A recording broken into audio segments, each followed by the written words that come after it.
The boy is mine.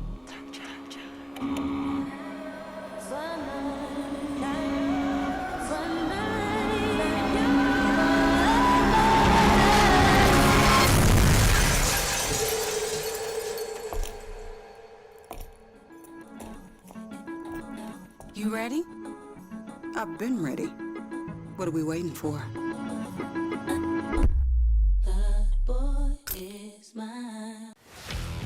Let's face it, there's a lot of trash talk in basketball, but the great teams let their performance do the talking. Like Ford F-150 with Pro Power on board, a class-exclusive industry-first feature that turns your truck into a mobile generator and leaves the competition speechless. Ford F-150, official truck of the Grizzlies. Greatness starts here at your Mid-South Ford dealer. Class is full-size pickups under 8,500 pounds, GVWR. Kroger shoppers and Grizz fans. Want exclusive last-minute discounted ticket deals texted straight to you? Sign up with the new Kroger Buzzer Beater deal. Fans can sign up by texting Grizz to 636-479 or visit your local Kroger store in the Delta Division and scan the QR code. By signing up, you agree to receive recurring automated promotional and personalized marketing text messages from the Memphis Grizzlies. Consent is not a condition of any purchase. Message frequency varies. Message and data rates may apply.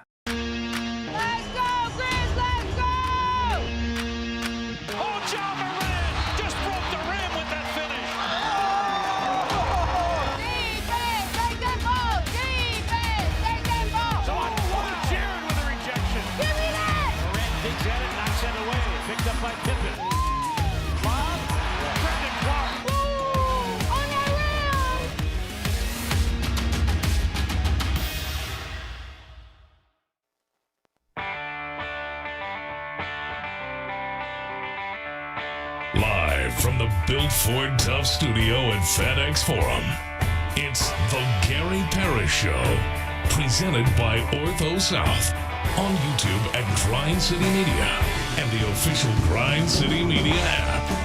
Now, here's your host, Gary Parrish.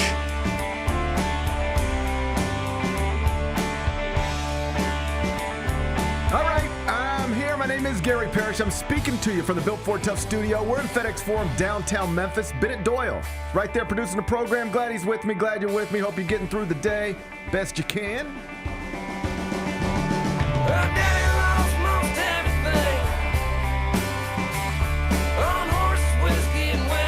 And I sure hope you didn't expect the shorthanded Grizzlies to perform well against the not quite as shorthanded Pistons last night inside FedEx Forum, because that did not happen. Rough night for the home team in the preseason opener. We'll discuss it momentarily. First, though, quickly, let me set today's schedule for you. In the next segment, about 10:20, Chris Boyson's going to join me. He is Senior Vice President, Alsac St. Jude, and among the people who has played a big role in John Calipari bringing his Arkansas Razorbacks to FedEx Forum later this month for an exhibition with Penny Hardaway's Memphis Tigers.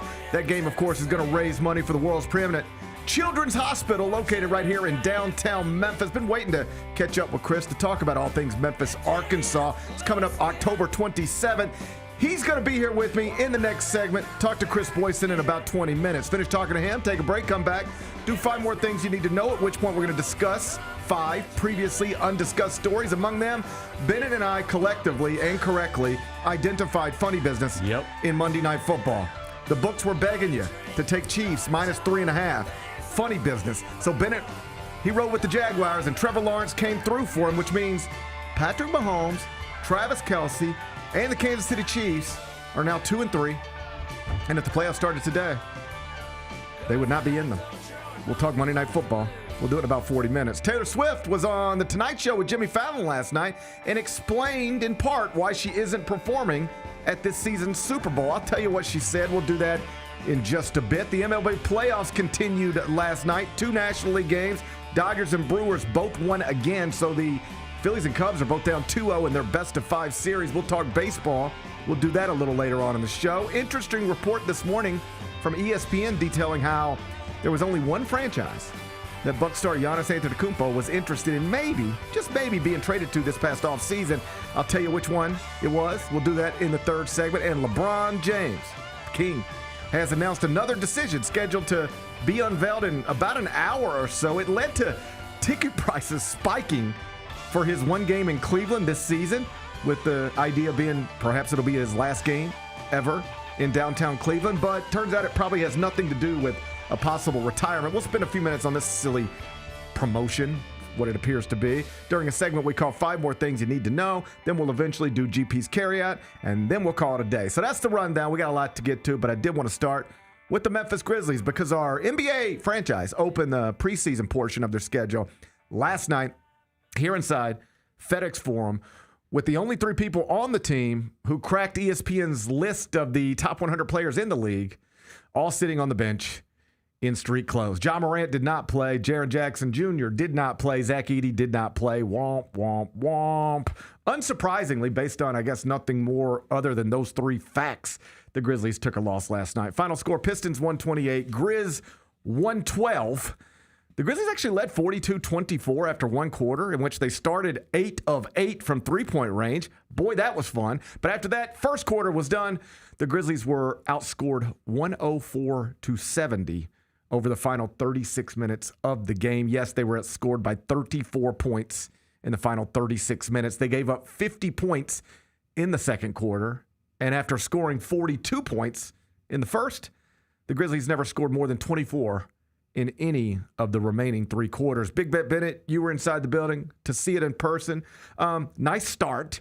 Terrible everything else.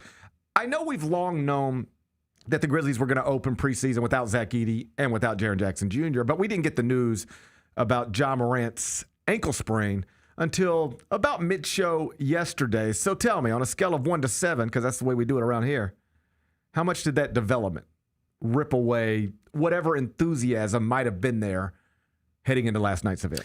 It ripped away some. I would say on a scale of 1 to 7, I would probably put that at about a 3, just because there was a lot of things that I was excited about seeing last night outside of, just Ja Morant playing, which would be some of his new teammates. Sure. Which, if we're looking for positives from last night, Give me some. pretty good. I mean, the 2 guys that we talked about on the show yesterday that I was excited about seeing last night, and Ty Jerome and Kentavious Caldwell-Pope, both looked really good, I thought, in their Grizzlies, preseason debut. I think both those guys are going to be really important and really helpful pieces all season long for this team. You can't, I don't know, we were talking about this last night at the broadcast. I don't think either of those guys replaces the production that you got from Desmond Bane, but, you watch specifically in that first quarter, collectively, I do think that they're going to be able to replace his production as far as points go with a collection of guys, specifically those 2 guys. In a 16-point loss, Ty Jerome finished plus 22 and Kentavious Caldwell-Pope finished plus 17. So I know not everybody's the biggest fan of plus minus because it doesn't always mean what it suggests. But yes, KCP and Ty Jerome both played well last night in their Grizzlies debuts. Both made shots. Ty Jerome was 2 of 5 from 3. KCP was 3 of 5 from 3. That's the Kentavious Caldwell-Pope I know and love. You're damn right it is. The one who goes 3 of 5 from three-point range. Don't bring those Orlando shooting percentages. Those are fake numbers. Those are fake numbers. Those are Orlando numbers. Yep. Don't bring me your Orlando numbers and try to make a point with them. This is KCP we're talking about. We got a long track record of above 40% three-point shooting, and last night 3 of 5 from beyond the arc. That's 60%, I believe. If you're looking for some good news connected to Ja Morant, here's some, I think. Did you notice he was not in a boot?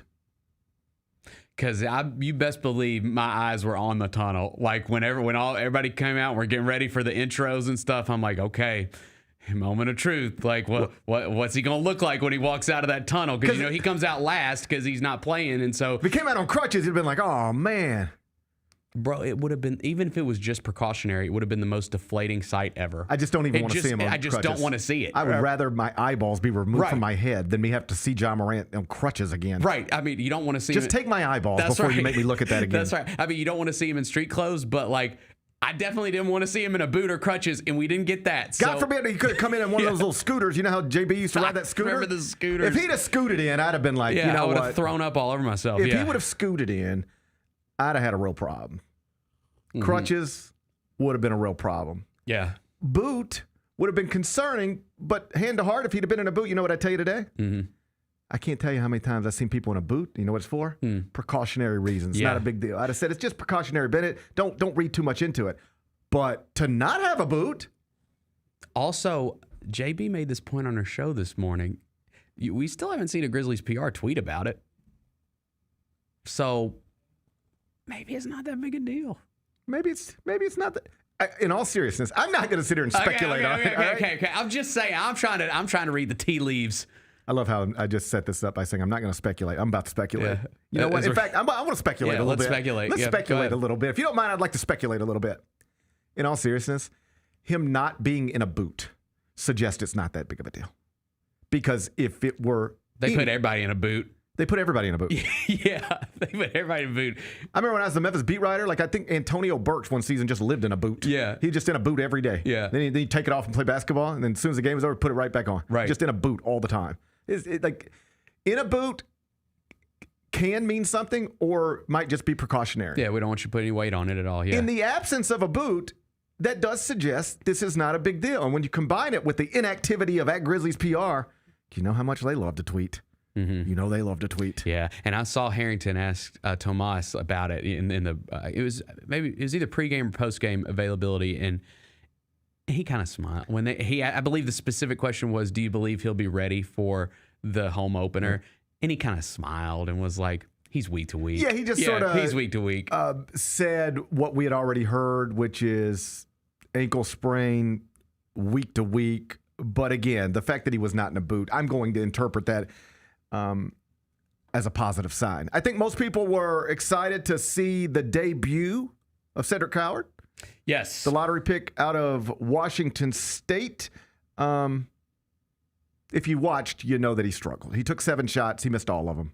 Finished with 1 point in 18 minutes. Not great, but his arms are really long. Yeah. He does have long arms. What do you make of Cedric Coward's debut? Obviously, it didn't go super well. I'm not going to put too much in the first preseason game. I sat here and told you yesterday I don't put a lot into preseason, so I don't want to come in. He's played a basketball game in almost a year. Right. I don't want to come in here today and be like, oh man, that was super concerning. The one good thing for him, I think, that I did notice last night, I think he's going to be all right defensively. I think he's going to be able to fit in defensively, and that's going to allow them to be able to play him. So, you know what I'm saying? Sure. He's not going to be a guy that just, if he's not producing to start the season or whatever, that's just going to get buried on the bench. He has the physical attributes to be a plus defender, which is partly why he was a lottery pick. So he's going to get a chance to play through it. Yes, it's fine. it's not fine. I mean, it's like you want him to score. You need him to score. You don't want him to be. You don't want anybody to ever be 0 of 7 from the field. All right. So it's not fine, but it's also not. Who cares? Mm-hmm. It's a first preseason game. His first game in nearly a year, and it's just an unfortunate shooting performance in his first game in a Grizzlies uniform. But making it anything more than that is probably spending too much time on it. I joke about the arms because that's going to be the thing. Sometimes you just hear things all the time. Yeah. I remember Kevin Love coming out of UCLA, and people would be like, he's an amazing chest passer. And I was like, what a weird thing to say about a basketball player. That's it's not a normal thing that you hear. Oh, is that guy good? Yeah, he's really good. What makes him so great? Amazing chest passer. You just don't really hear that too much. But the people would say it all the time about Kevin Love. And then you would see him, inbounds, balls, full court, and all that stuff. You'd be like, you know what? He is kind of amazing at that. I see why people say that. Yep. He is kind of amazing. This is going to be similar. You're going to hear everybody talk about Cedric Coward's arms. Look at his arms. And you're going to get the wingspan measurements, and that's just going to be a thing that's connected to him forever. But it does stand out. When he's on the court, even among, all basketball players, or at least most basketball players, just everybody except Yuki, sort of stand out when they're around normal humans. Even you see an NBA point guard around normal humans, they look like a tall person. He stands out among other NBA players in that you're just looking at, you got 10 people on a court, there's 10 bodies on a court, and his is noticeably different because of the shoulders and because of the arms. Him just standing there with his back to you, he looks different than the other people on a basketball court.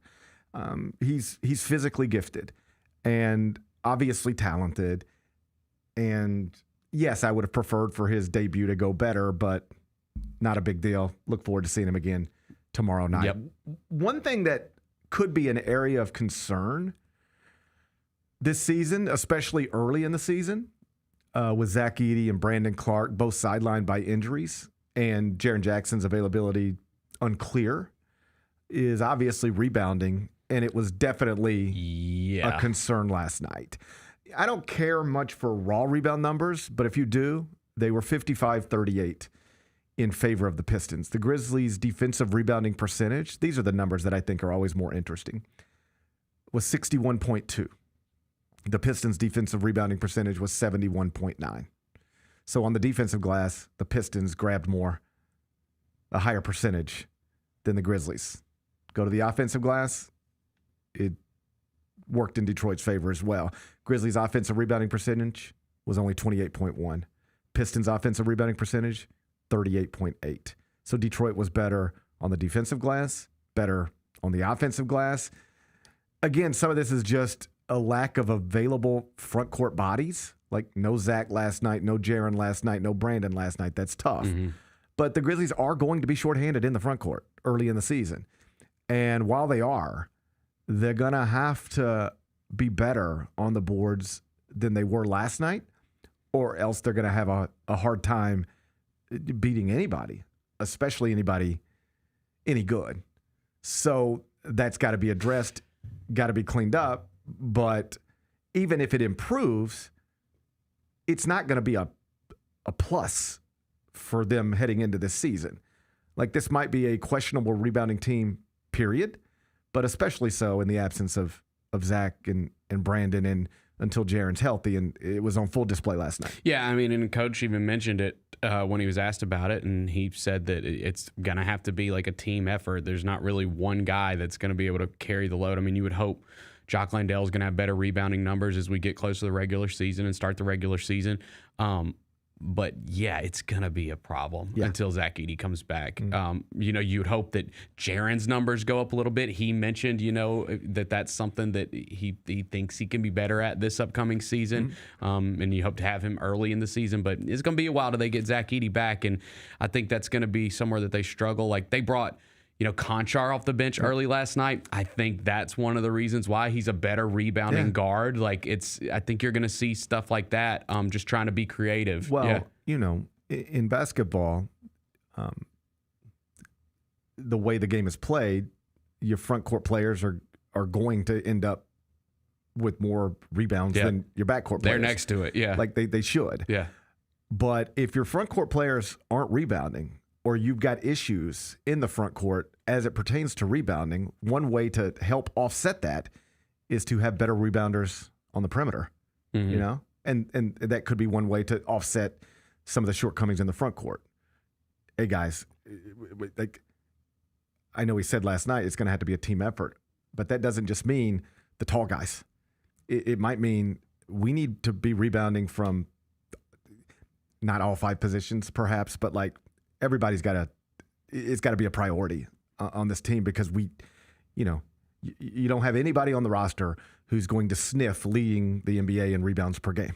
You're going to have to grab these misses one way or another, and you don't have somebody who is ideally equipped to handle much of that. So it's going to have to come from different places, and it's going to have to be better than it was last night. We can look at last night and say, well, of course, the Pistons are a playoff team, and they've got most of the roster available, and the Grizzlies are missing what ESPN at least described as their three best players, two of whom are front court players. Mm-hmm. Like, what do you expect? They're down Brandon Clark, they're down Zach Edey, they're down Jaren Jackson Jr. What do you expect? Like, that's an easy thing to say after preseason game number 1, but after 4 more of these, they're going to start counting. And I can come in here after game 1, game 2, game 3, game 4, after every game and say, yeah, they were destroyed on the boards again, but like, what do you expect? Fine, but now you're 1-5, and these things count. And now you're in a hole, and now you got to dig out of it. And so I can explain to you why it's an issue. I'll do it every game. After every game, if you need me to, I can explain to you why it's an issue. But it can't be an issue that creates losing streaks. It can't be an issue that causes you to lose games that Right. you're not supposed to lose, and that could cost you heavily, as the playoff picture unfolds. So you got to figure out not how to be great at it, but at least how to be better at it than they were last night, or better at it than what on paper it suggests they should be. Either way, game 1 preseason in the books. Game 2 is tomorrow night. Always a quick turnaround. Celtics in town, inside FedEx Forum. Tickets are available. Grizzlies.com. When we come back, going to turn our attention to the hoops for St. Jude Tip-Off Classic. It's coming up later this month, October 27th. Chris Boyson is a senior VP for Alsec St. Jude. He's played a big role in making this thing happen, this thing being the event that's going to bring John Calipari and a lot of former Tigers back to downtown Memphis to be celebrated for the 9 years that John spent here and brought some of, if not the best years of Tiger basketball that any of us have ever seen. Chris Boyson in studio next. Gary Parrish Show presented by Ortho South. Jaren Jackson has a message for y'all. Jaren, say it now. What? It's the best show in the world. Yeah, Trip. When I showed up at the event last night, he goes, "You got the biggest show in the world." And I said, "No, I really don't." And he goes, "To me, you do. I see you every day." I asked him why he doesn't just walk up here, and he's like, "Because I don't want you to be able to prepare." I was like, all right. The Chris Vernon Show, live on weekdays at noon on YouTube at Grind City Media and the official Grind City Media app. Grizzlies fans know it's the team that gives you the edge. Big River Steel does too. And much like the Grizzlies have recruited legendary talent, we want you to be part of our team. Are you ready to be part of something legendary? Then visit www.bigriversteel.com. That's www.bigriversteel.com.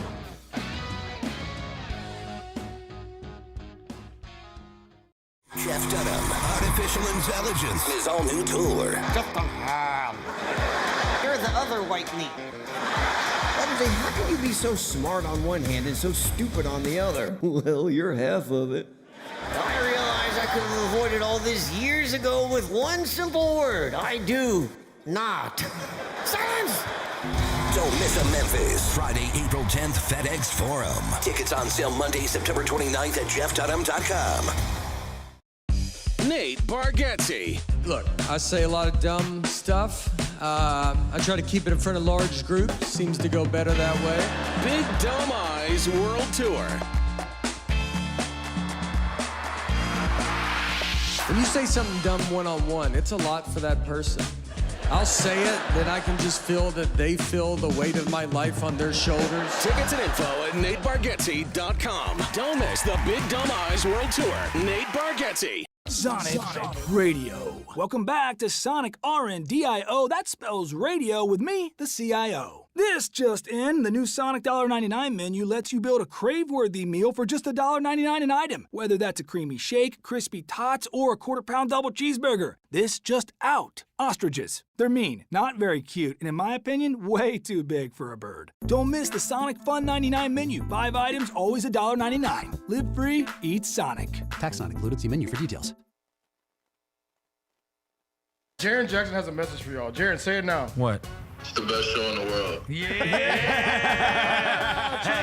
Yeah, Trip. When I showed up at the event last night, he goes, "You got the biggest show in the world." And I said, "No, I really don't." And he goes, "To me, you do. I see you every day." I asked him why he doesn't just walk up here, and he's like, "Because I don't want you to be able to prepare." I was like, all right. The Chris Vernon Show, live on weekdays at noon on YouTube at Grind City Media and the official Grind City Media app. Grizzlies fans know it's the team that gives you the edge. Big River Steel does too. And much like the Grizzlies have recruited legendary talent, we want you to be part of our team. Are you ready to be part of something legendary? Then visit www.bigriversteel.com. That's www.bigriversteel.com.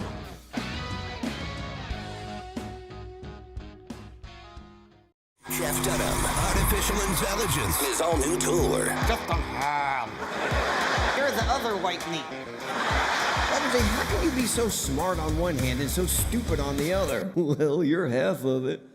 I realize I could have avoided all this years ago with one simple word. I do not. Silence! Don't miss a Memphis. Friday, April 10th, FedEx Forum. Tickets on sale Monday, September 29th at jeffdunham.com.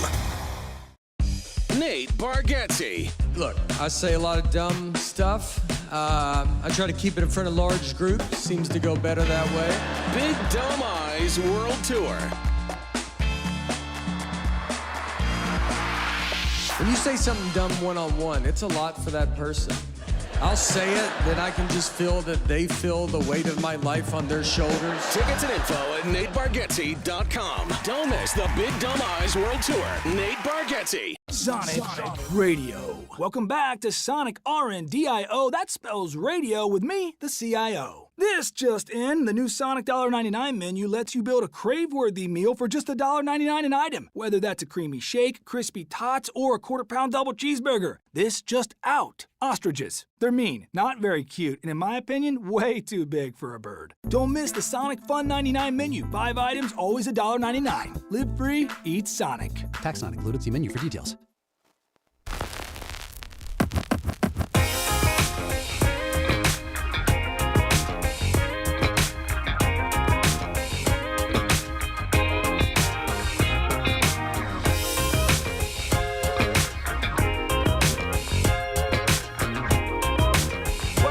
Parrish Show, presented by Ortho South. We're inside the Built Ford Tough studio, and on Monday, October 27th, it's going to be the Hoops for St. Jude Tip-Off Classic here inside FedEx Forum. It's a doubleheader. Vanderbilt women against the Memphis women, and the Arkansas men against the Memphis men. Obviously, the big headline here, John Calipari returning to FedEx Forum, along with a lot of former players. And among the people who have helped organize this and make it happen is Chris Boyson, who is a Senior Vice President, ALSAC St. Jude. Chris, it's awesome to see you. Thank you for being here.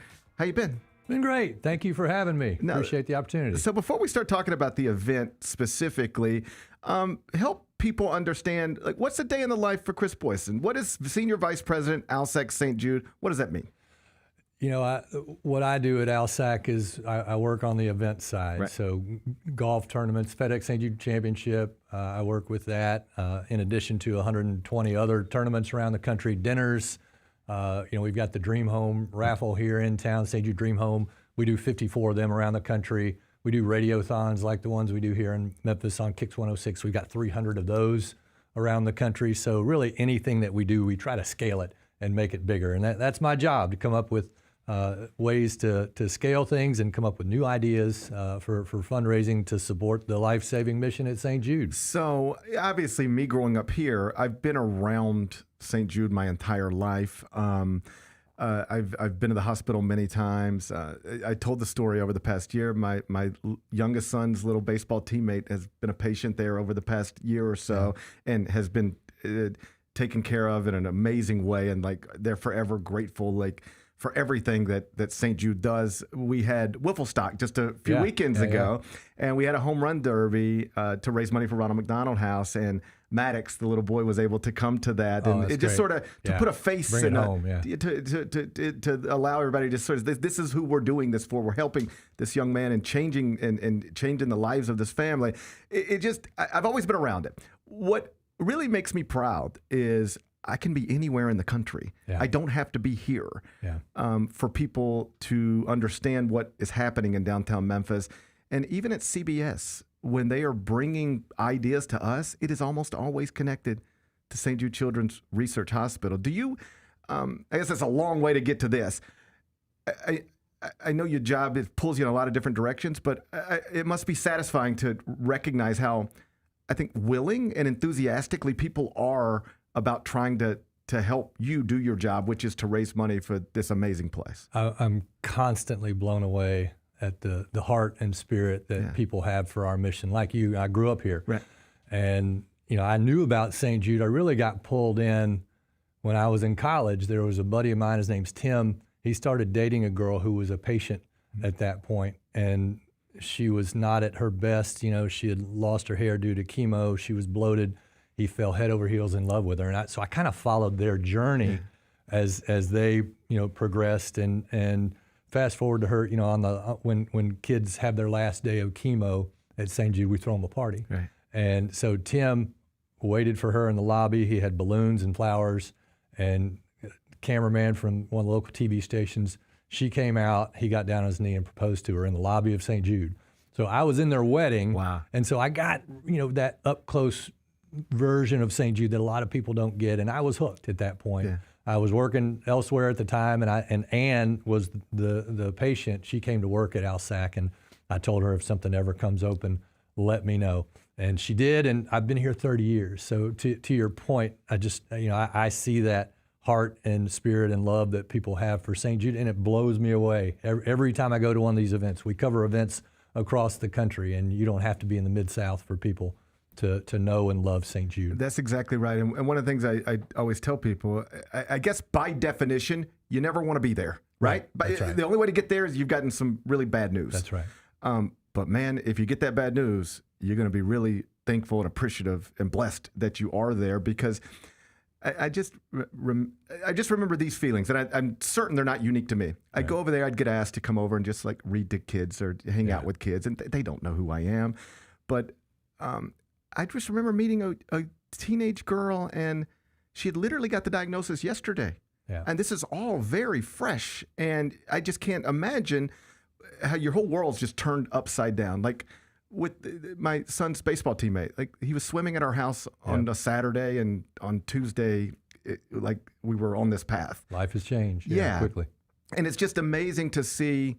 There's a certain level of comfort that sets in with the families that I was able to pick up on. Like they're rattled, they're confused, they're scared, but there's that hospital and the people there have an incredible ability to just calm things and make you feel encouraged about a discouraging situation. That's right. And I guess you see that every day. Yeah, the hospital has a way of wrapping their arms around the entire family. Yeah. Of course, the patient is front and center, but just as for instance, a lot of times the siblings will come in, and they've got a program that is geared towards the brothers and sisters of the cancer patients, because what they see is their brother or sister getting all the attention. Yeah. And what they don't see is what their brother or sister is going through. They're not feeling those effects. And so it's a way for the hospital to kind of bring them along and let them know what their sibling is going through. And likewise with the parents, we try to take care of the entire, it's a very holistic approach that we take at St. Jude. And, it's important because, a diagnosis of cancer is incredibly difficult on a family, especially if they've had to come from, another state or another country to be here. I'm talking to Chris Boyson in studio. Let's turn our attention to basketball. Yeah. Obviously, you've had this idea. It's the Hoops for St. Jude Tip-Off Classic. This is year 2. Right. Exhibition. The Big Hook, John Calipari, and the Arkansas Razorbacks are coming here. Explain to me how this happens. Whose idea is it to approach John? Is it you approaching John? Is it John approaching St. Jude? How does this happen? Yeah, so just for the event itself, this is something, again, being from Memphis, this is a marriage of all of my most happy things, right? It's St. Jude, it's Memphis, right, and it's the Tigers. Right. And so I'd always wanted to do something that fits in with what my job is. I got connected through a couple friends. We've known Penny. I've talked to him, but I got a really good contact in and who got me behind the ropes, so to speak. And I had a conversation with Penny. It's been about 2 years ago now, and he was very interested in doing something. And so we kind of took it from there. That first year we partnered with Lee. Her name's Lee Miller-Tooley. Her husband is the president of USA Basketball. Mm-hmm. She puts on the Battle for Atlantis every year. Okay. And she was the one who kind of took it and helped us get North Carolina and South Carolina that first year. Right. My first wish, that even last year, was to go after Coach Calipari. Again, having gone through all the emotions of that team and Cal and having him go to Kentucky and leave us, I wanted to approach him. I wanted to give him a chance to come back here because we haven't been able to do that. Right. Haven't been able to do that. And so he said in so many words, no, that he wasn't ready. And we talked to his people. We didn't ever get to him. And so then again this year, I thought, well, let's try it again. And so we got connected to Chris Woolard, who was with CUSA, for years, and then joined him at Kentucky, and now is with him. He's his director of basketball at Arkansas. So Chris and I started talking. Tim Duncan connected me to him, and I told Chris, I said, look, we want to do this not only for St. Jude. We want to give Coach Cal an opportunity to come back, but we want to also recognize the players. And no sooner than I said that, 3 days later, Coach Cal called me himself. Wow. He said, I am in. Let's do this. Let's make it happen. How's the pinch district? Like he immediately went back into Memphis mode. Oh, wow. That's nice. Which was really cool. Yes. Like he started asking, how the city was doing, what was going on here. And it's been a pretty open line with him ever since. He calls periodically to check on progress, how we're doing, what can he do. Right. He's trying to figure out when he can get in town again to help us promote it. Right. So he's calling all his friends that showed up for the press conference. He wants them to come out. So he's been fantastic. Right. And so, that was really, I think the player piece, when we got to that point, is what opened him up. When I said that to him, I said, look, we want to recognize you. He said, look, my wife would tell you that I get recognized too much. So don't focus on me, focus on my players. Gotcha. So it's been the best of Cal. Right. There's lots of good stuff in there. Particularly the part about how's the pinch district, because I tell people all the time, if you want to be mad because he left or how he left or whatever, then fine. I'm not going to argue with you. Right. But he does care about this place. He does. And he always has. Right. And that's not surprising to me that he was curious about just the state of things downtown, because I know that this, his kids were raised here in some ways. And so this place matters to him. I think it's important that you aren't just somebody, you're not just a senior VP who grew up in New York or LA. Right. You're here. So you have an understanding of what John meant to this community and how those feelings got twisted up in the subsequent years to his departure. How were you able to gauge? Because I think you've got it right. You mentioned earlier, like, we haven't been able to do this before. Yeah. And it was not because somebody hadn't tried. It just was, the timing was always awkward and the feelings were not in a good place. Yeah. How did you recognize, okay, we might not could have done this 5 years ago, but we can do it now?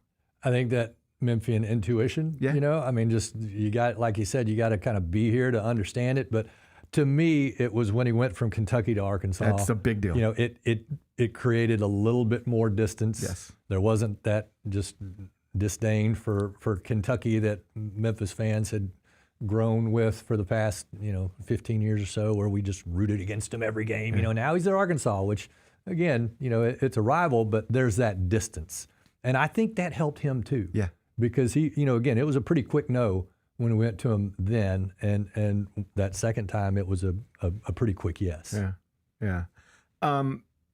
I think. I'm not surprised he wanted the players to be a part of it. I think there's sort of strength in numbers, protection in numbers. Like, if there's anybody out there still feeling a weird way. But like, he also wanted all his players at his Hall of Fame induction. Like, he does care about that stuff.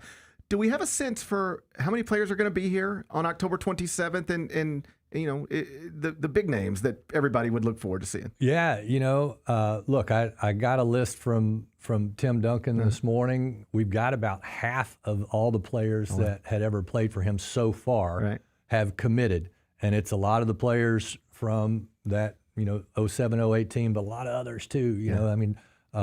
We're still waiting on a few confirmations, but Robert Dozier, Antonio Anderson, some of those guys are coming in. Willie Kemp, and the list goes. I was reading it, and it was a trip down memory lane, just all the names. But we've got about 35 players so far out of the 70, and we're still working. We're still trying to get to D Rose. What the word I got back from U of M today was that nobody had his contact information. So I've been put. He used to work here. I bet we can find his cell That's exactly phone number. what I did. I contacted the Grizzlies immediately. I was like, you guys should have his information. So we're going to get to him, and hopefully he gets back. But even if not, we're going to have a great showing. I would.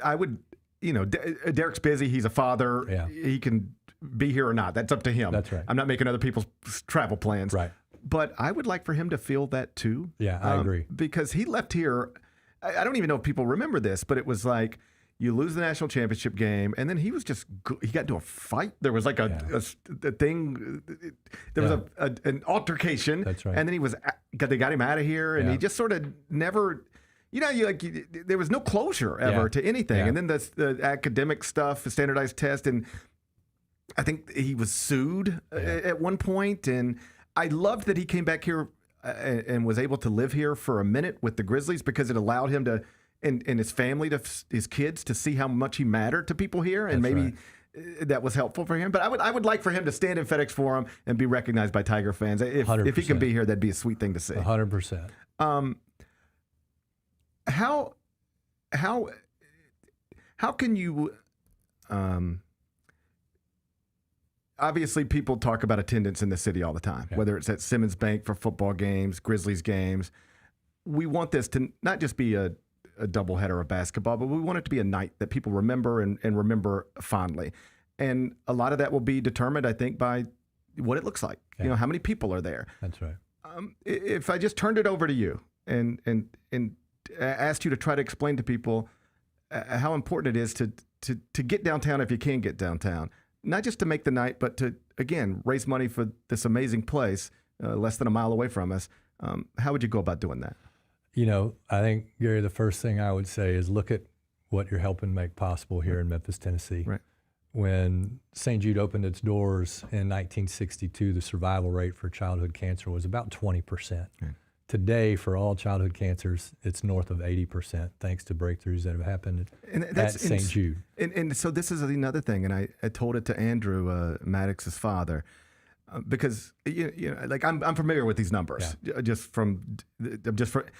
and so we get the phone call and we understand what's happening. And I said, I'm not going to tell you not to be scared, because I would be, and I'm not going to tell you not to cry, because I would. But what I'm going to tell you is the truth. If this happened in 1960, you got real problems. Yeah.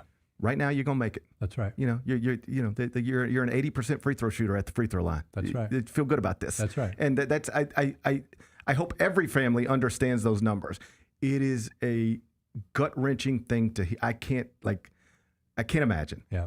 But as soon as you can go, all right, we're okay. We're gonna be fine. And the numbers back that up. That's right. And look, we're also still working, because there's 1 in 5 in the United States that don't survive their cancer. So a lot of work to do.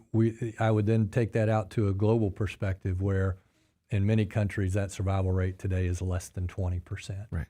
So there's so much work to do there. Real quick, I went to Africa in May. A lot of people don't know this, and this is what support of St. Jude means. We're able to go out into these countries, train.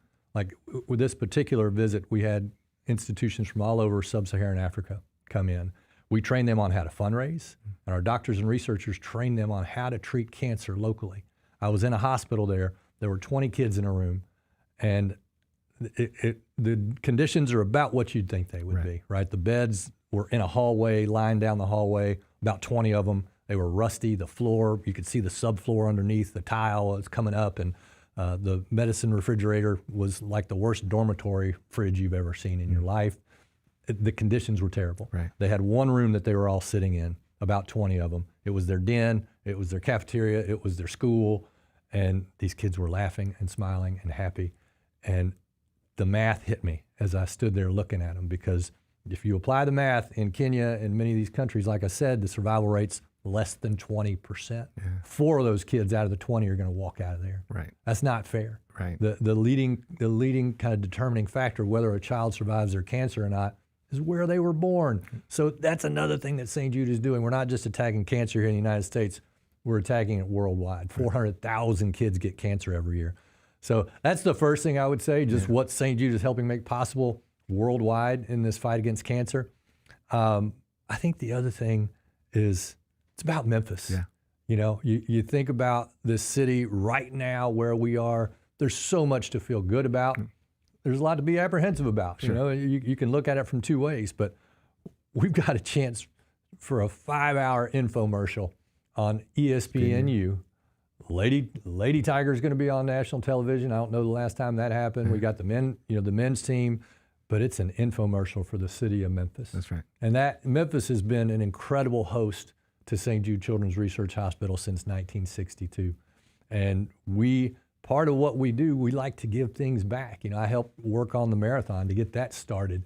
And that, we have an economic impact of north of $40 million through that event. So we love to do things like that shine a spotlight on Memphis because Memphis has been so good to us. What a message that would send to the country to see a packed out FedEx Forum there, people coming downtown, not scared, excited about rooting their Tigers on and excited about supporting St. Jude Children's Research Hospital. Yeah, I do think it's important for all of the reasons you stated and just for the visual. Like, it was a year ago where they finally brought in an official capacity Rick Pitino back to Kentucky inside Rupp Arena to be celebrated in a similar fashion. That was for Big Blue Madness, not an exhibition, but they brought him out and it was packed and he got to feel that and it looked the way it was supposed to look.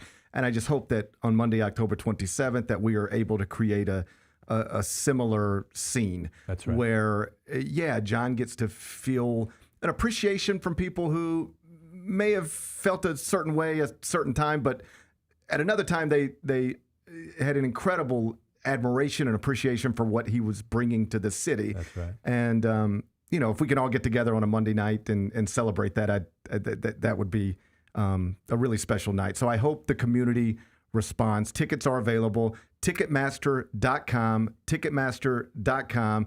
Tickets available. Hoops for St. Jude Tip-Off Classic. It's a doubleheader. Memphis women against the Vanderbilt women, then John Calipari and the Arkansas Razorbacks against Penny Hardaway's Memphis Tigers. Again, Monday, October 27th. On behalf of Memphians, Memphis alums, and just as Andrew and Maddox's friend, thank you for everything you're doing. Thank you for creating this event, and I look forward to seeing you on Monday night, October 27th, and shaking your hand and looking up and going, wow. That's right. This is a nice night. That's right. That's going to happen. Thank you, Gary. Thanks. Chris Boyson, VP, ALSEC, and St. Jude. The Hoops for St. Jude Tip-Off Classic. Again, Monday, October 27th. John Calipari back inside FedEx Forum. Tickets available right now. You can get them. Ticketmaster.com. When we come back, turn our attention to Monday Night Football. Chiefs lost again last night. Fun fourth quarter. We'll show you the big play right here. Gary Parrish Show, presented by Ortho South. Did you see the end of Ace's Storm? Let me play it out for you. Storm get the ball back, and it's Gabby Williams, and oh, God. You'll never know. We'll never know. A hell of a way to say, you lost. Lights are out, take the ball, go home, or don't take the ball because your season is over. Tune in to the Jessica Benson Show with CJ Hurt live every weekday at 8 a.m. on YouTube at Grind City Media and the official Grind City Media app.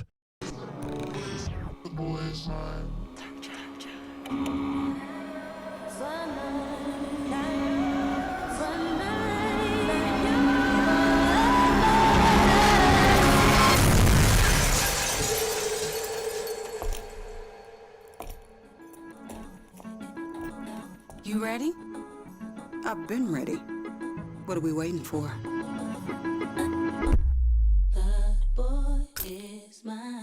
Jeff Dunham, Artificial Intelligence, his all-new tour. Jeff Dunham.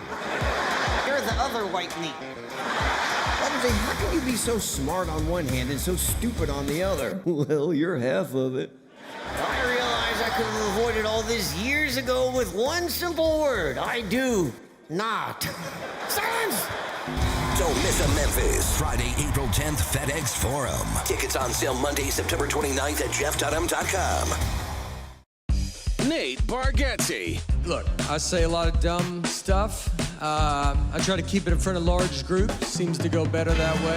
Big Dumb Eyes World Tour. When you say something dumb one-on-one, it's a lot for that person.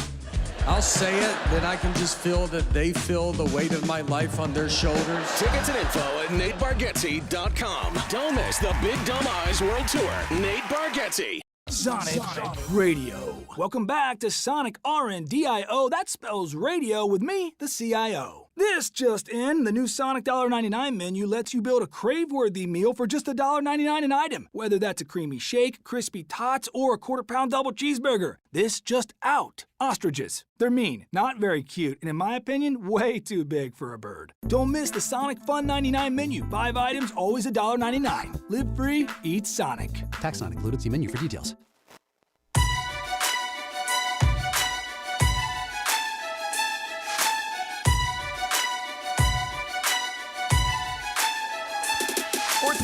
Injuries can be unpredictable, unforeseen, and unscheduled, and Ortho South understands this better than anyone. Since your injuries don't make appointments, you don't need to either. And that's because Ortho South welcomes walk-ins during the weekdays, in the evenings, and even on Saturdays. So next time an unforeseen injury makes an unscheduled appearance in your life, visit orthosouth.org to find your nearest urgent care location. Just walk in, and Ortho South will take care of everything, especially you. Learn more at orthosouth.org. That's orthosouth at orthosouth.org. Now, I got 5 more things you need to know. Number 1. We spotted funny business. Are you talking about the LeBron or the game last night? The LeBron news is dropped. Of course. We'll get to that. Okay, you'll get to that later. Oh, it's down there. It's down there at the bottom. You see it? I see it right down there. The reason I send a rundown is so you'll know exactly when we're going to talk about stuff. Okay, all right. Yeah, sometimes I forget. I noticed. We spotted funny business in Monday Night Football. Damn right we did. We looked at this yesterday. Chiefs, Jaguars down in Jacksonville. Patrick Mahomes, Travis Kelce, Andy Reid. You know the rest of them. They only got to lay 3.5 points in Jacksonville? Oh, that's easy money. That's what the suckers were saying this time yesterday. The Chiefs only got to lay 3.5 down in Jacksonville? That's easy money. We spotted funny business. They were begging the whole world to take Kansas City. What did we do? What did we do? We said we're going to take Jacksonville plus the 3.5. Final score, Jaguars 31, Chiefs 28. I took money line. You had the money line. I told you. I was like, I might go money line. You said you might sprinkle some on the money line. It was looking a little dicey there for a second. Trevor Lawrence to the rescue. It's not how many times you fall, Big Bet Bennett. It's how many times you get up and scramble into the end zone for a game-winning touchdown. Kyra, let's watch it. Yeah. Now Lawrence goes down, has to get up. Breaks a tackle. Touchdown, Jacksonville.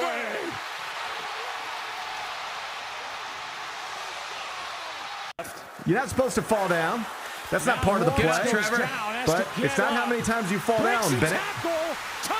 It's how many times you get up and scramble into the end zone for a game-winning touchdown against Patrick Mahomes, Travis Kelce, and the Kansas City Chiefs. I think the Jags are good. Like I think they're good. I think they're going to win the division. I think that they just needed the right voice in there. They've got talent, and it appears they got the right coach now. Are you ready to say a dynasty is over? I'm not ready to say that. No, they're 2-3, but like they've got time. If the playoffs started today, they wouldn't be in it. I still think, even though they lost last night, I feel like over these past couple weeks they've looked better than they looked to start the season. I think they're going to be okay. They're going to be there, I think.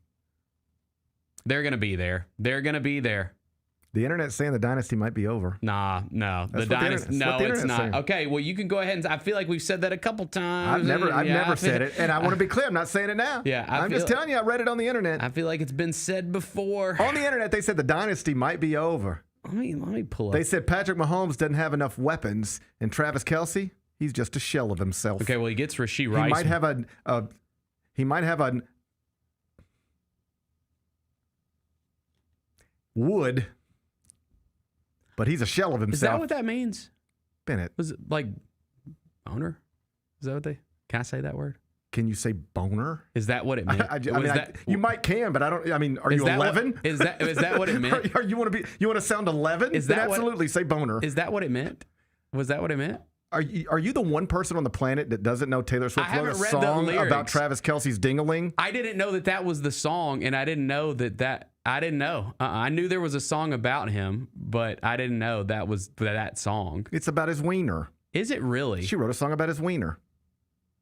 And what's the thing where like two words can have the same meaning? It's a double entendre. Because it means like would, like I just said, and like I would, right? Like, because you know how people say would, like.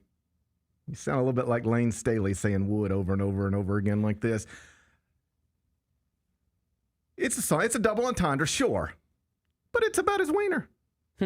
She wrote a song about his wiener. Interesting. Yeah. But, so he might not be a shell of himself in some ways, if you know what I mean. If you know what I mean. I know what you mean. He had a touchdown last night. But they're saying he's a shell of himself in other ways, if you know what I mean.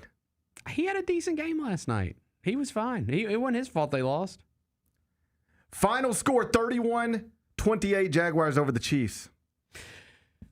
We're celebrating nice games and defeats now? No, that's not a championship culture. Okay, here's the thing. They've only lost one divisional game. That's it. They still get to play their whole division, which includes the Raiders.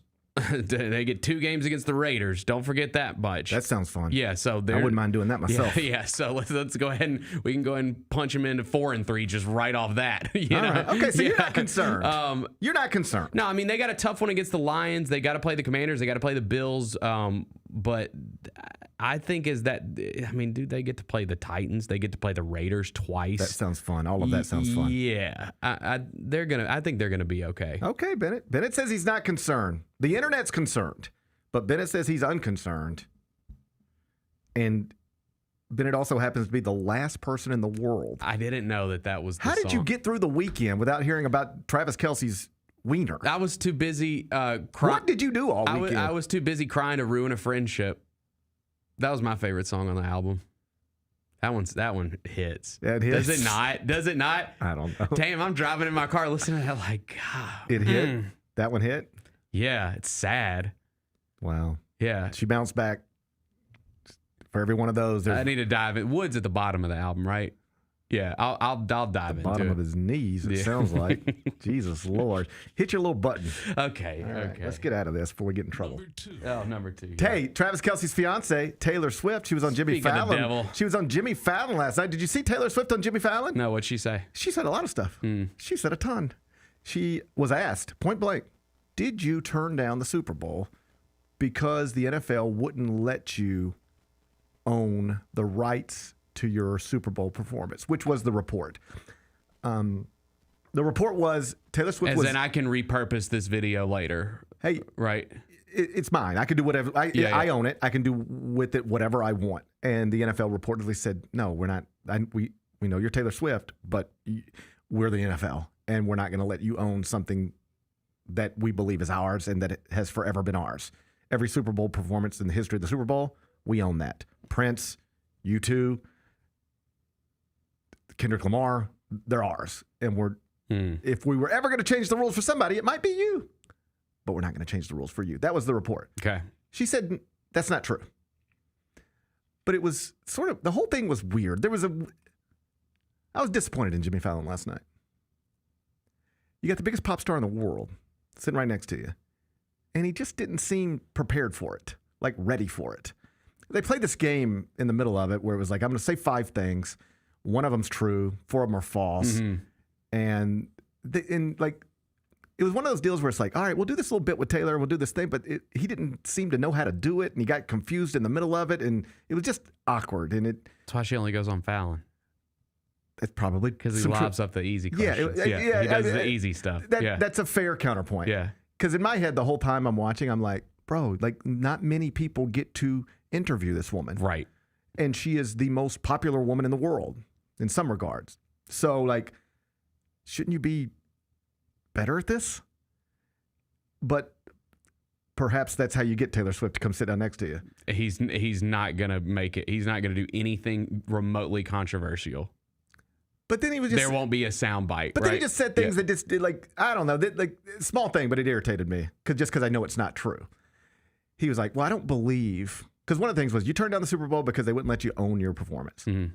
And he was like, before she said anything about the Super Bowl, he was like, I don't think that's true because, like, own your performance, you wouldn't care about that. That's what he said. Mm-hmm. She's like the one person who would care about that. She just went through a war trying to own her masters. Yeah, right. That's like right. She cares about that more than anybody cares about that. So for you to preface your explanation with, well, I don't believe that's true because I know you wouldn't care about that. I was like, what? She is absolutely the person who would care about that. Mm-hmm. She just re-recorded albums because she wanted to own the originals. Whatever. Anyway, they play their little stupid game. And afterwards, they do talk about the Super Bowl. And what she said was, I don't know that there was any outright denials of anything. But what she said was, it was one of those, think of it as a college coaching search. Mm-hmm. And you hear that, and this coach has turned down the opportunity to be the next head coach at Kentucky. Yeah. All right? And then you hear the Kentucky people talk and they say, well, no, we never offered them the job. And then the person says, yeah, I was never offered the job, and it's just whatever. Mm-hmm. But it was like, hey, if you want it, you can have it. And the coach is just like, no, I don't think I want it. And everybody says, well, it wasn't a real offer. It felt like a little bit of that. Yeah. Because she was like, we didn't meet in a boardroom or anything. It wasn't like a business meeting. She's like, Jay-Z's always been good to me. His team's close with my team, and they're always talking. And, every once in a while, they're like, hey, if you were interested, every once in a while, his team will reach out to my team and say, like, she wants to do it, just. And then she sort of trailed off, and then she said, but the truth is, my fiance is in the middle of a football season, and I am living and dying with that. And she seemed to imply, I don't want to be thinking about putting on a big performance in February. I want to enjoy, she didn't say this, but it sounded like, I want to enjoy what might be the last year of my fiance's professional football career. I don't want to go watch him play on Sunday and then the whole time be like, do I need to open with Cruel Summer? What's the choreography going to be? I'd say probably open with Cruel Summer. It's a great opener. Going to do it. I believe that's the opener.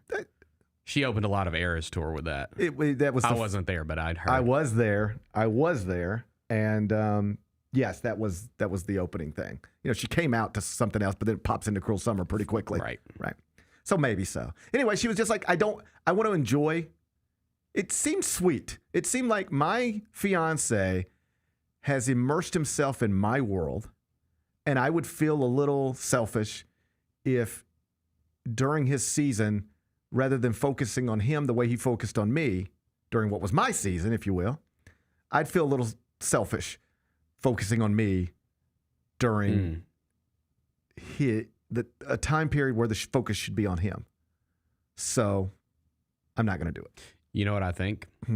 I think she will do it eventually. Yes. I think she will definitely do it eventually, but I think it will be like, I could see it being years from now when she is more of like she's gonna be massive for a long time. Yeah. She might be massive forever until the day she dies, right? But yes, she will be massive forever till the day she dies. But and for hundreds of years after she dies, for sure. But I'm saying, like, I think it'll be right now. She just released a new album. She's huge. She's massive. She doesn't need the Super Bowl, and I don't know if she'll ever need the Super Bowl. But it feels like one of those that you do if you're Taylor Swift when, man, I haven't done anything for a while, or, I haven't released a new album in a while, or done a big tour in a while. Let's do the Super Bowl and like get everybody talking. It feels like it'll be something like that. You know what I believe the truth is? Here's what I believe the truth is. I bet there's some truth to everything you've read.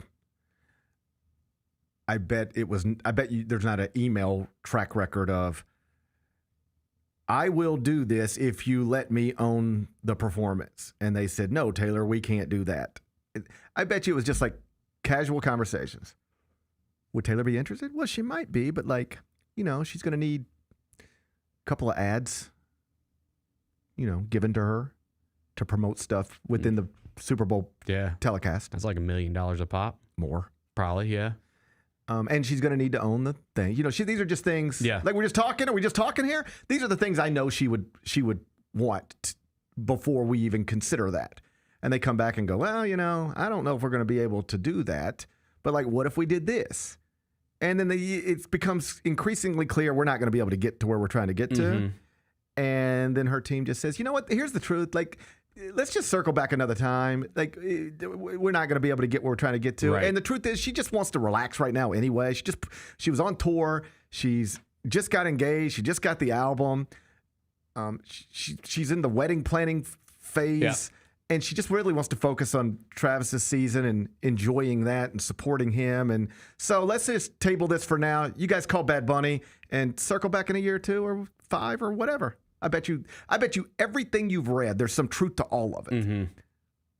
And because they were pushing back a little bit on spots in the telecast, owning the performance, she was just like, here's the truth. I'm not dying to do this anyway. I would, maybe, if you met my demands. But it's like I'm not dying to do this. Right.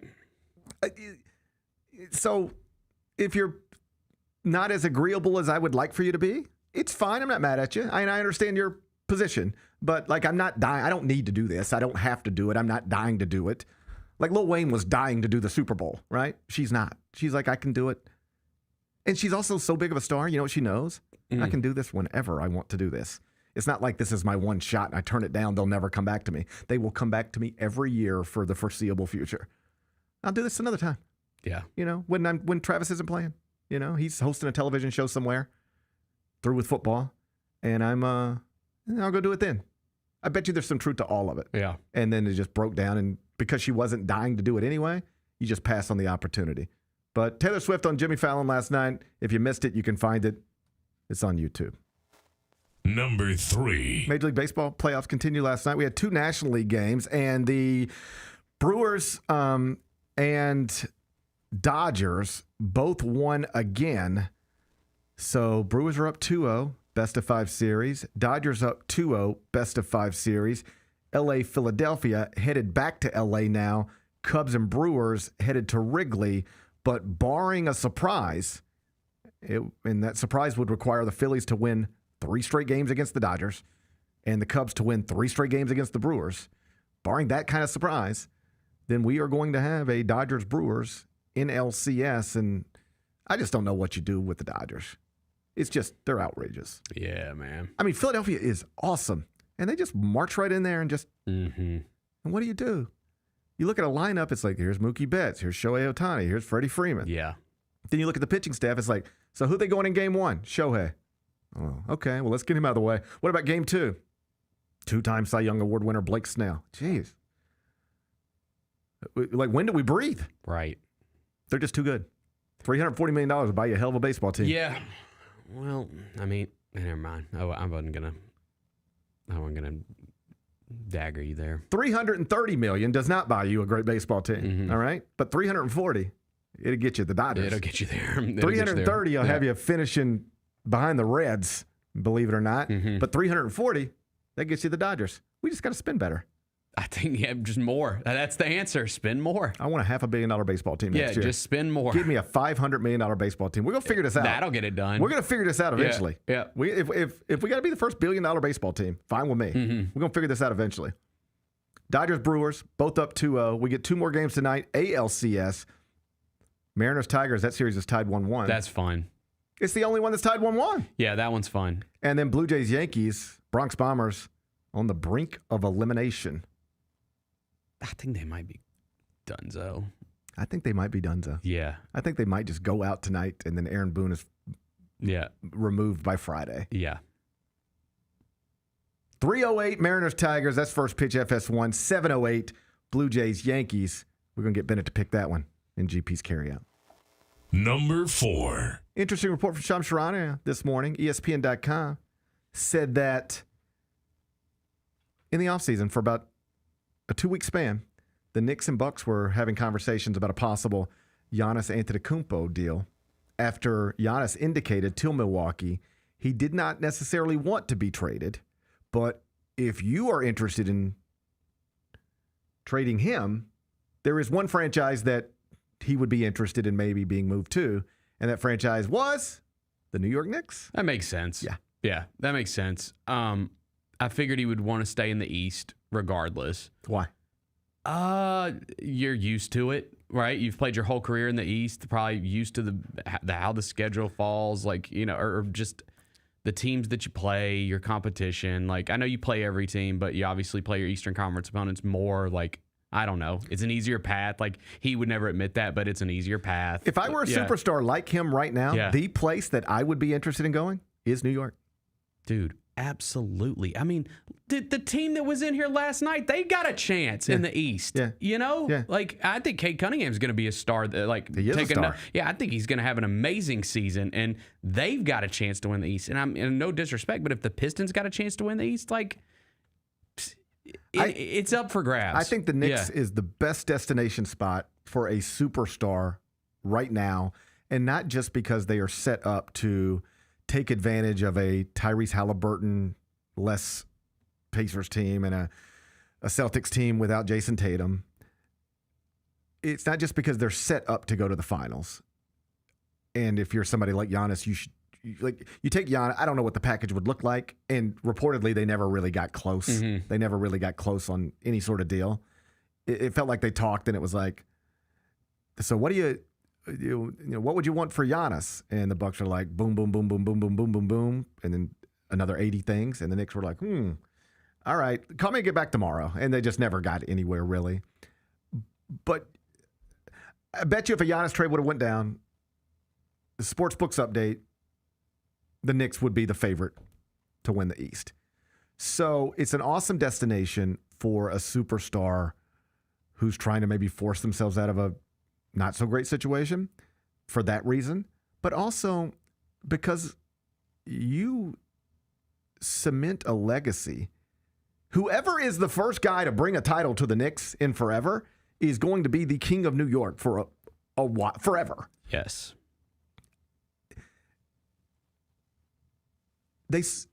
Obviously they care about the Yankees there. They care about the Mets there, the Jets, the Giants, the Rangers, whatever. But that place gets different when the Knicks are good. It's a different vibe. Because Yankees and Mets fans are often like split, right? You could speak to this better. I think it's because it's in the city. It's like in the city. Yeah, that's the biggest that's part. why. It's like it's in the heart of you're just Midtown more Manhattan. connected to it. Yeah, it's in the middle. It's in Midtown Manhattan. That's part of it. You know, Yankee Stadium's up in the Bronx. Citi Field's over here in Queens. The Garden is in the middle of what most people think of when they think of New York City. Like there's the Empire State Building. There's Carnegie Hall. I mean, these things are separated by many blocks, but it's like you can walk it in an hour, just all of it. That's part of it. But also, like, the Yankees are good. Well, Mets fans don't care about that. The Mets are good. Yankees fans don't care about that. But a lot of Mets and Yankees fans, where they come together, it's with the Knicks. They don't necessarily come together in the NFL because it doesn't break down exactly like this, but a lot of Yankees fans are Giants fans. A lot of Mets fans are Jets fans. But Giants and Jets fans, they'll both be Knicks fans. They don't really split with it's like Giants, Jets, big thing. Mets, Yankees, big thing. Knicks, Nets is not comparable. The Nets are just another team over there. They're more like the Angels than they are the Dodgers. Or than they are the Mets or the Yankees. They're like the Angels to the Dodgers. And if you were ever the guy who can bring a title to Midtown Manhattan with the New York Knicks, that place will love you forever. And that's got to be compelling for somebody. It may be Jalen Brunson who does it, right? It may be Jalen Brunson, but it could be somebody else. And the report this morning is that Giannis was at least interested on some level in going there. Again, they never get close, but it'll be interesting to see how the season plays. Yeah, because if they're bad, and they might not be that great, he could get to a point where he just says, all right, I was comfortable staying here in the off season, but now I'm seeing what this looks like. Yeah. And this isn't fun, and I'm in the prime of my career, and if you can get a good package for me, maybe look at we will hear Giannis trade speculation at the deadline or at some point this season, I would assume. I think so. I mean, it's weird with them last year. Like last year, we considered a down year for them. They were still 5th in the East. Yeah. Like, you know what I mean? Like the Dame thing didn't work out, but I don't know. I mean, they go get Miles Turner. Like, we'll see. Like, they're still going to be in the mix. Yeah. But if it's a round one exit, then yeah. Yeah, sometimes the things that make sense that don't make sense in the offseason start to make sense in the season. Once you see how, you have an imagination and you go, well, you never know. And maybe if this thing works and goes this way, we could do. But sometimes it goes terribly. And then it frees you up to consider things that you kind of considered once upon a time, but moved away from them for whatever reason. I just think I'd be surprised if at some point in this upcoming season, we're not revisiting, should the Bucks think about moving Giannis? Or should Giannis think about requesting a trade? Like, that's going to be an A-block segment on Get Up on ESPN. I think you're right. At some point this season. I don't know when, but at some point. But the big headline this morning is that the Knicks and Bucks did, at least on some level, discuss a possible Giannis trade this summer. Number 5. LeBron James has released the second decision of his life, and apparently this one is about a deal with Hennessy? I would have saved the decision part 2 for I think we all figured that it would probably be tied to an ad or something. Yes. Yeah. I think I'm saving it for something bigger. That's a good campaign. The decision was one of the biggest sports things It seems like ever. wasted on a thing that's not big enough for it to be wasted on. No disrespect to Hennessy. No disrespect to Hennessy. I don't know, man. That's what you're going to use it for? Yeah. I don't know. I might have saved it. There was a lot of speculation that it was going to be connected to Amazon Prime Day because he does have a big deal with Amazon, and today is Prime Day. Happy Prime Day. Well, that makes sense. Happy Prime Day. But it's apparently a Hennessy ad, hilariously. So he tweets this, second decision coming tomorrow. Mm-hmm. And immediately some people were like, I think once you had a couple of minutes to think through it, you were like, this is not of course how he would announce either his retirement or that this is going to be the final year of his playing career. This is not how he would do it. Because the picture that was tweeted out, it had him seated in a chair across from another person. It looked like the original decision on some level. And what it suggested is that whatever we're going to watch has already been recorded. Well, the problem is if you've already pre-taped LeBron James announcing retirement, that's getting out. There's people in the room. There's cameramen in the room. TMZ is getting a hold of that. Yes, somebody is, right? Right. So once you had a few minutes to think through it, it was like, okay, it's not going to be that. So it's probably going to be some ad of some sort. But not everybody thought through it that way. Because did you see what happened in the secondary market? The tickets to his home finale for the Lakers this season skyrocketed. And his return game to Cleveland. Yeah. The game in Cleveland skyrocketed. I texted my dad and said, don't sell your Lakers tickets yet. I was like, hang on to your Lakers tickets. Because, it's coming, though. It's going to happen. I do not see any way in hell he retires after this season. He is doing a retirement tour. I don't know. I could see this being his last year. Man, that just makes no sense to me. At some point, in everything he's doing now, I can't talk anymore. Apparently, everything he's doing now. Yeah, I'm getting sick again. If you can't. Oh no. Everything he's doing now is unprecedented. Nobody's ever spent this many years in the NBA. Nobody's ever played at this age, at this level. This is all new stuff. But at some point, he's just going to wake up and not feel like he wants to do the things you have to do to continue to do this professionally. That's the thing that always hits these guys. Get it out, bro. They get to a point where they go, to do this job, it requires me to do all of these things. Yep. And I don't want to do all of these things anymore. And you can sort of see on social media his interest, taking different, he's taking up golf. Yeah, he is taking up golf. That's a sign. He's on Instagram every day. He's on Instagram every day playing golf. Yeah, all yeah. Right? At some point, he will wake up and he will make this decision. I can either go 5:30 wake up call, in the gym at 6, lift for an hour, treadmill for an hour, stretch for an hour, shooting. I can either do that, or I can just go play golf. Mm-hmm. I don't know, man. LeBron has, at least in my opinion, he seems like someone that wants things to go well for the league. You don't think so? You don't disagree with that? I don't think he cares about anything other than himself. I just think that I don't mean that the way it came out. No, but I'm sure he cares about other things other than himself, but I don't think he's his retirement plans will have nothing to do with the league. Man, but the thing is just the revenue alone from ticket sales, there are a lot of people who believe that he will announce his retirement before he's actually retired. Like he'll say so that he can feel that everywhere he goes. Mm-hmm. But I don't know that he'll do that. He hasn't confirmed that he'll do that. He hasn't said, "I'll let you know." So when's he gonna be here? It's Halloween. He's gonna be here on Halloween, right? Yeah, I think Halloween. I need to thank him. You gonna thank our king on Halloween? I wonder if I'll get in trouble if I just want to walk up and say thank you, King. That's it. Will I get in trouble? Yes. You could say thank you, King, to LeBron. I don't know. You could say thank you, King. I might. I told you the story where we were at LeBron James camp. You're going to take my credentials if I do that. I don't think they take your credential for talking to a player. I've done it. I don't think you're supposed to walk up to LeBron. I mean, I've been in FedEx Forum. I don't think you're supposed to walk up to LeBron. I've been in FedEx Forum and walked up to players who I covered in college or have known. That's different. Maybe that's different. That's different. I think there's a lot of guys I can walk up to. I don't know if I'd be allowed to walk up to LeBron. We were at the LeBron James camp in Akron, literally the day of the decision. This is the day of the decision. Right, okay. And he's there, and there's like a sense of nervousness in the building. Yeah. Like everybody knows. It had started to... I think it had started during the day to trend towards he's leaving, right? I don't know whether it was Stephen A. Smith or somebody else, but somebody had sort of...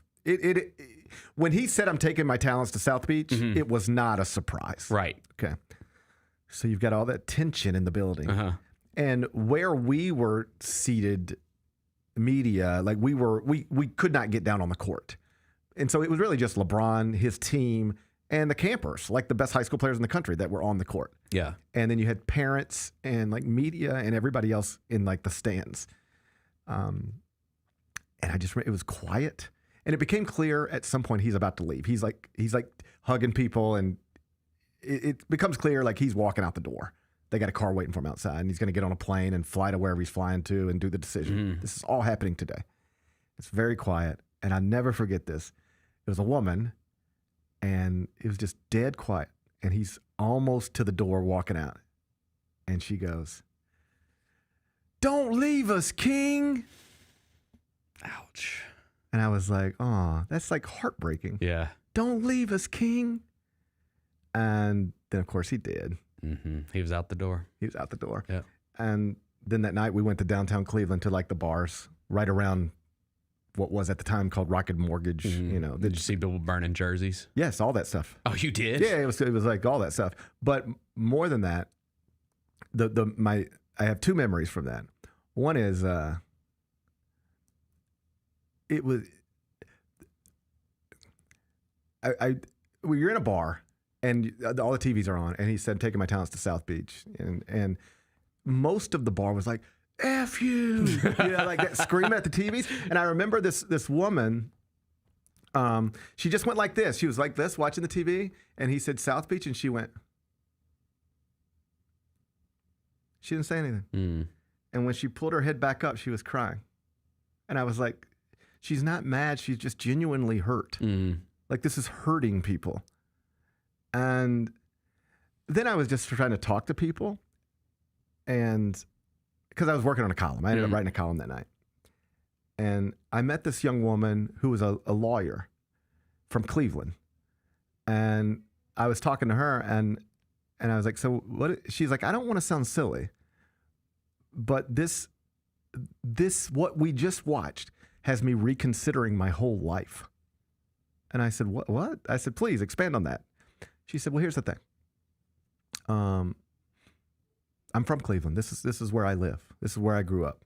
And I went to law school, wherever she went to law school. But I don't remember the specifics, but I remember it being impressive. Like, like Ivy League law school type stuff. And she said, as I'm getting done with law school, I've got all these offers, to go to these big firms in D.C., big firm in L.A., big firm in New York. And everybody was telling me, you got to go to New York. That's where the world is. And she said, I swear this is true. Among the reasons I turned down those jobs and came back home to Cleveland is because I said, if Cleveland's good enough for LeBron James, then why isn't Cleveland good enough for me? If the greatest basketball talent in the world says, I don't need New York, LA, Miami, Cleveland's good enough for me, then Cleveland's good enough for me too. That's nice. And she said, but now, like, he just told us it's not. He needs to go somewhere else. Well, I hope she stayed because he came back and got a championship. But this woman was like having a self reflection. Like, have I been duped? I turned down big city jobs to stay in Cleveland because LeBron James was in Cleveland and stayed in Cleveland. And I convinced myself, if Cleveland's good enough for him, Cleveland's good enough for me. Yeah. And if we can convince people Cleveland is good enough for everybody, then maybe we all stay home. Yeah. And we make this place what it is we want it to be. But now LeBron's going to South Beach, and maybe I need to go to New York.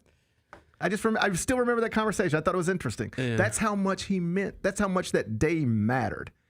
And today he tried to replicate it, and it was about Hennessy. I think I've only had Hennessy like a few times ever in my life. Well, you can change. I remember you can change that whenever you want. Did you ever have an Incredible Hulk? You remember those? Remember that song? Hypnotic and Hennessy really don't mix. I don't know if I've had an Incredible Hulk. I mean, I'm sure I've had something similar. All it takes is like 2. That's all you need? Yeah. All right. Yeah. Because that Hypnotic, that's like, you remember that blue stuff? Remember the Hypnotic? It was in the glass. It was the blue. If they sold it, I'm sure I drank it. Yeah. And he mixed it with the Hennessy and it turned green. That's why it was called an Incredible Hulk. I can't sit here and confirm every drink I've ever had in my life, but this sounds like something I might have. Things were tasty. I liked it. It sounds like something I might have sipped on. I'll drink one right now. I don't think they make Hypnotic anymore. Well, it can rest in peace with Zima then. Yeah. Whatever happened were you too young for Zima? You don't know Zima? No, but I've had a Tab. What does that mean? Oh, like Tab, like a soda? Oh, yeah, not one of those tabs. Not one of those tabs. I was like, what are you trying to get into? No, not one of those tabs. Okay. Not like the soda. Wait, Zima's liquor or yeah, alcohol. It's alcohol. It's like a mixed drink. It was like a thing. It was like the original White Claw. Yeah. Yeah. Yeah. That's what it was. Yeah. Okay. I remember Zima. You would get Zimas and then you would get, I think, grenadine. Is that something? That's a thing. Is yeah. that a I have thing? some grenadine syrup in my house. I think you would maybe put that in the Zima and then you would. Yeah. Drink that. Yeah. It sounded a little sweet for me. It wasn't the most manly thing you could do. I never had Zima. But you could do it. I never had a Zima. I was too young. Oh, man. If you ain't had a Zima by the end of 8th grade, I don't know what I you were. I was too young when Zima was around. If you didn't have a Zima by the end of 8th grade, they wouldn't even let you in Horn Lake High School.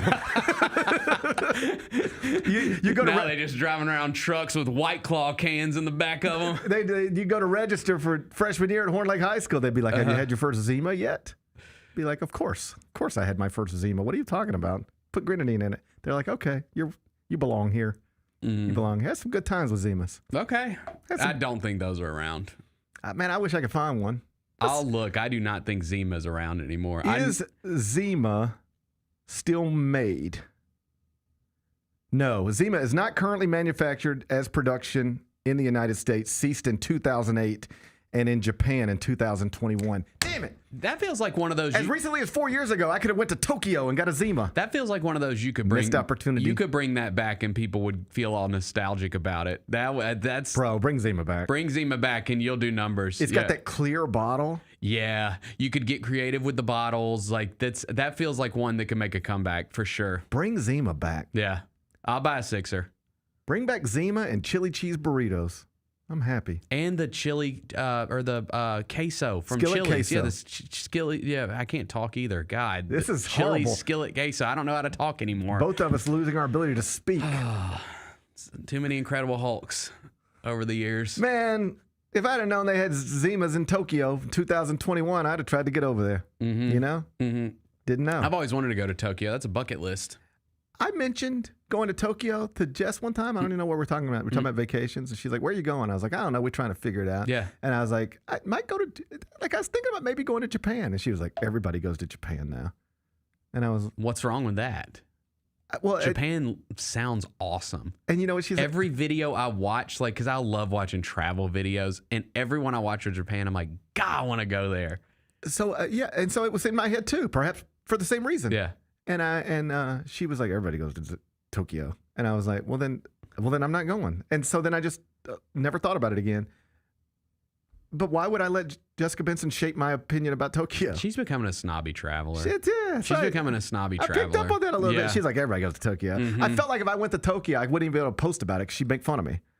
So I was just, So I was like, all right, we'll just go to. I think you should. We'll just go to Amsterdam or something.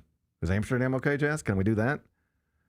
I think everyone goes to Amsterdam. I know, that's the problem. I think everyone goes to Amsterdam. The other problem. Don't we have a direct flight to Amsterdam? Where can I go that's cool? I don't know, Where can I go that people won't make fun of me? People have seen all the corners of the world, you know? Where am I supposed to go? New Zealand. I go to New Zealand. I think New Zealand. That's one that sounds fun. Wish they had Zimas in New Zealand. You never know. They got something. They got something for sure. All right. I feel like that's enough. Let's be back with GP's Carryout. Jaren Jackson has a message for y'all. Jaren, say it now. What? It's the best show in the world.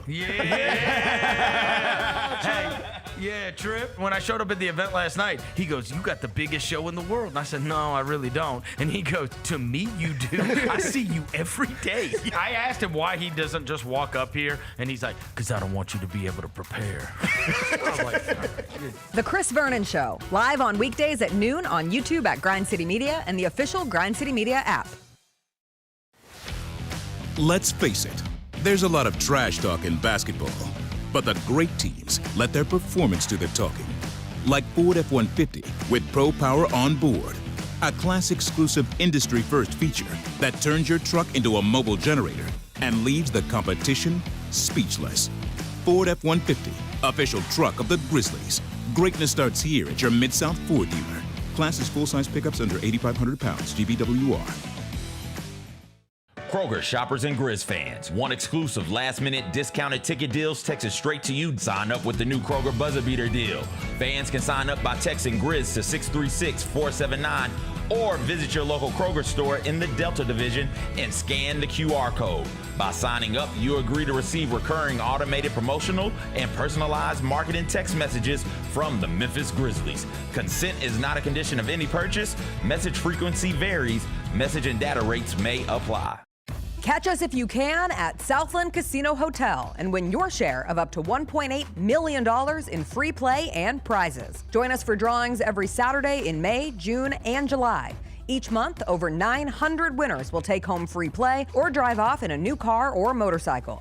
Be there for all 6 grand finale drawings and try to catch us if you can, only at Southland Casino Hotel. Must be 21 up. Play responsibly. For help quitting, call 800-522-4700.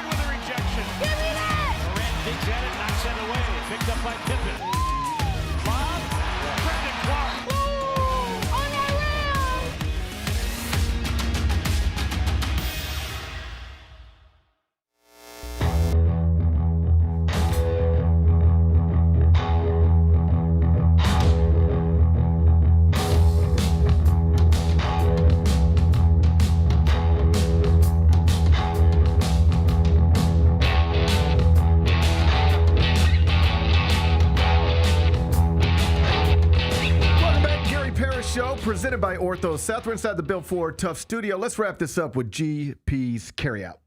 It's time for GP's Carryout. One final segment filled with stuff to take with you. It's not everything you need to know, but it's most of it. What did we miss today? Update on the Mark Sanchez situation. His family released a statement yesterday. Did you see the video of him walking around with his bloody shirt? Dude. Crazy. The whole thing's crazy. Yeah. The truck driver is now officially suing him. Yeah, I figured that was coming. Yeah. And suing Fox, saying that... because they brought him there? Because what the lawyers are saying, and it's all lawyer stuff, yeah, so we'll let let them figure it out. But the lawyers are saying Fox bears responsibility here too, because they know they employ somebody who, I don't think they use this phrase, but this is what they're implying. They know they employ somebody who has a drinking problem and who has who struggles with his behavior while drinking, and so they're gonna start talking to a million former coworkers, and these lawyers are going to talk to anybody who's ever known Mark Sanchez, and they're going to find people who will say, yes, he has a drinking problem.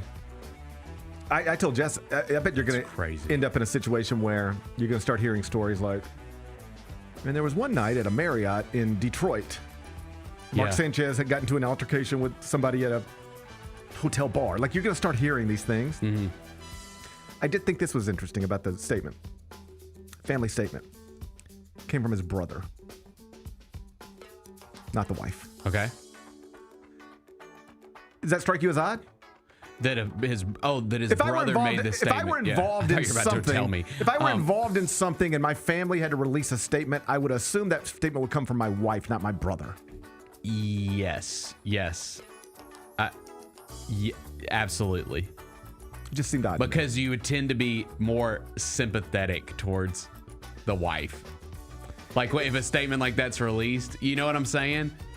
I just think it seems more appropriate. Yeah. Like if something happens to me and a doctor needs to talk to, think of it as your emergency contact. Right. Who is your emergency contact? My wife. Right. Yeah. Right. If something happens to me, the doctor is calling my wife. They're not calling my brother. Mm-hmm. Why is the brother releasing the statement, not the wife? Yeah, that's interesting. Yeah. I think there's a lot more we're going to find out. But Dude, I think so too. I mean, to get to that point, I saw I read they interviewed the guy that it was like a bartender or someone that owned the bar that brought him inside and like helped him when he was stabbed and like bleeding everywhere. I mean, he didn't have any. He just said that he was out of it. Like he'd just been stabbed. But it's such a crazy story. What we know is that he was blacked out drunk. Yeah. Because one thing we have heard from, I think, the police report was that when they go to talk to Mark Sanchez in the hospital, he doesn't really recall what happened. Mm-hmm. So it sounds like he was blacked out drunk. I just, right now, all we know is that the way the story is being presented right now is he just like randomly approached a truck driver and started a confrontation. Yeah, told him to move. Yeah. I guess he was parked somewhere he didn't want him parked. Yeah, Which just like you a traffic cop, dude? Yeah, just go to bed. Right. Walk into your hotel and go to sleep. Yeah. But like what led up to that was because sometimes people let go of hostility and anger and frustration in a variety of ways. And I guess what I'm saying here is I don't know if this is true, but if Mark Sanchez was maybe worked into a frenzy about some other aspect of his life, and then that gets re-aimed at a total stranger, if that's what happened, it wouldn't be the first person that's ever happened to. You hear about this all the time in real life. You're upset with your kids. Yep. And now you're frustrated with your wife. You're in a bad mood, and then a dude pulls out with a truck, pulls in front of where you're walking or something. Yes. Yeah. You're not really mad at this person.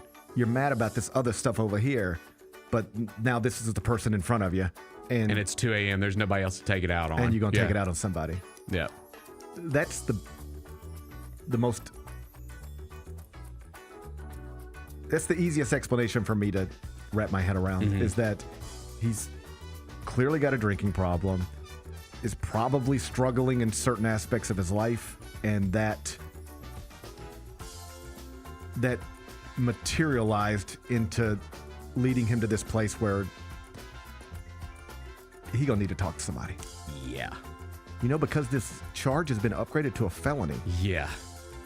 Like he's probably gonna go to prison for a little bit. He's facing 1 to 6 years in prison. Yeah. Like if he's convicted, it's minimum 1 year.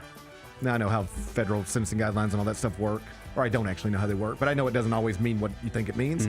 But yes, there's a real chance he could go to prison here.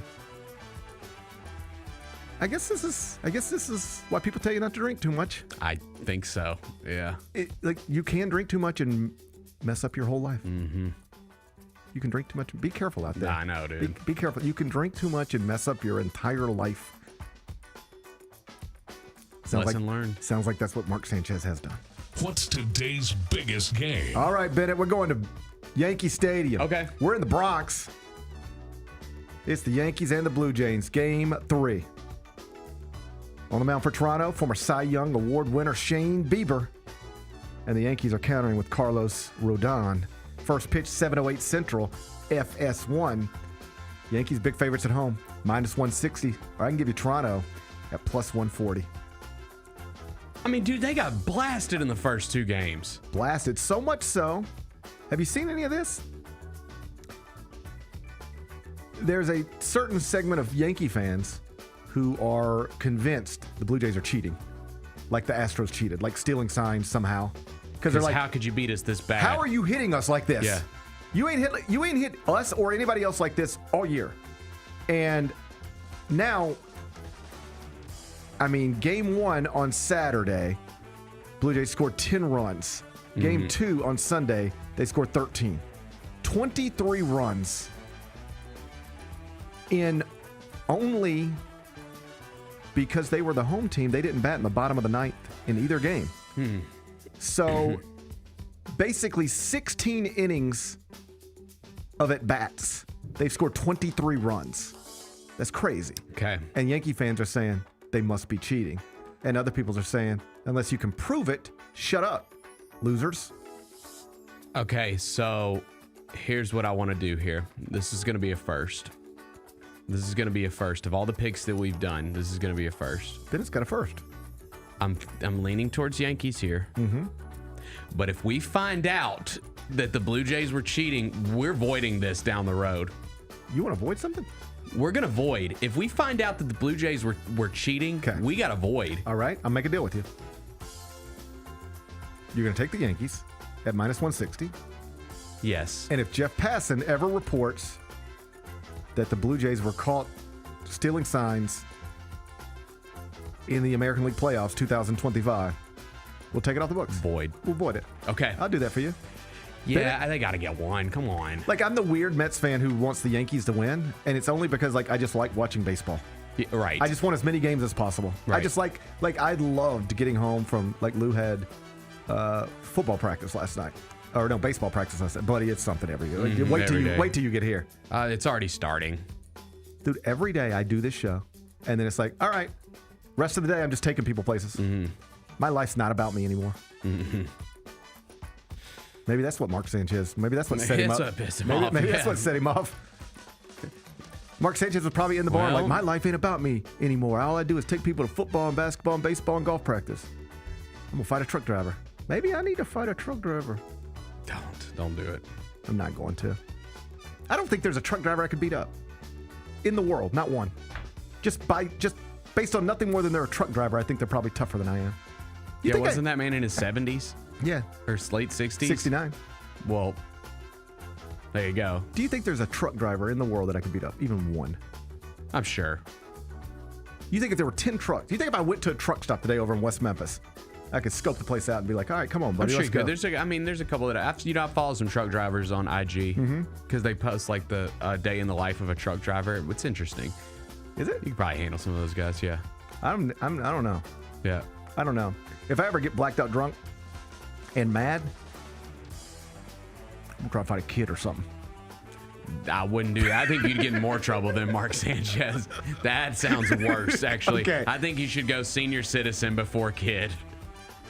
Okay. If I ever get blacked out drunk and mad at the same time, I'm going to try to fight a 95-year-old. Yes. I think you'd get in less trouble. If I ever get blacked out drunk and mad at the same time, I'm going to fight Sister Jean. Be careful. Okay. People love her. Okay, you're right. Take that back. Be If careful. I ever get blacked out drunk and mad at the same time, I'm going to fight